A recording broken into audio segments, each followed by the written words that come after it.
Alors, on l'a entendu dans ce reportage, vous avez plusieurs casquettes. Vous êtes préparateur physique, mental, de nombreux athlètes d'ailleurs. Et le karaté, vous le pratiquez depuis les années 80. Vous êtes également 7e dan. Quel est le secret pour réussir dans ce milieu? Comment vous avez réussi? Alors, le cursus d'un karatéka, c'est vraiment une histoire et l'histoire d'une vie, parce que le karaté, c'est la vie en fait, hein. Et c'est vrai qu'il y a tout un aspect physique qu'on met en avant, mais il y a surtout un aspect très mental de la préparation et de la pratique des arts martiaux qui ressurgit immanquablement sur la vie et sa façon d'être.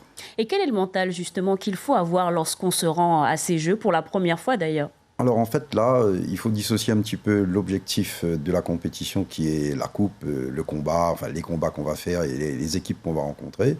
C'est vraiment se fixer des objectifs de vie et plus lointains, donc se projeter dans ce qu'on veut devenir en fait. Et là, ça peut servir effectivement de marche, d'escalier, cette fameuse compétition.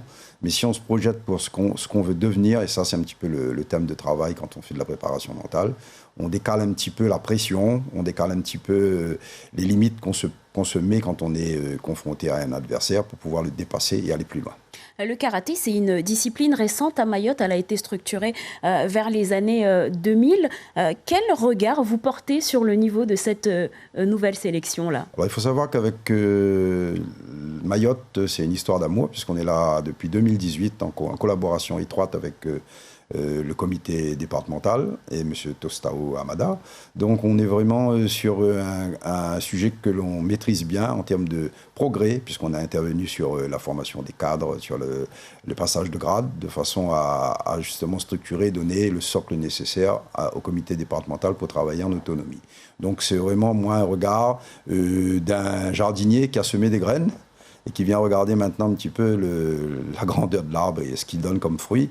Et c'est vrai que là, moi, j'arrive à point nommé parce qu'il y a une préparation physique intensive qui a été déjà programmée la semaine dernière avec Mylène Carpaille, Grondin et Marina Chaman, qui s'est d'ailleurs très très bien passé, puisqu'on a là des jeunes qui sont très affûtés. Et là, je viens un petit peu affûter sur un dernier passage le côté mental des choses, pour que le corps et l'esprit soient vraiment en symbiose pour cette grosse compétition qui les attend. Et justement, une compétition comme les Jeux des îles, ça peut être un tremplin?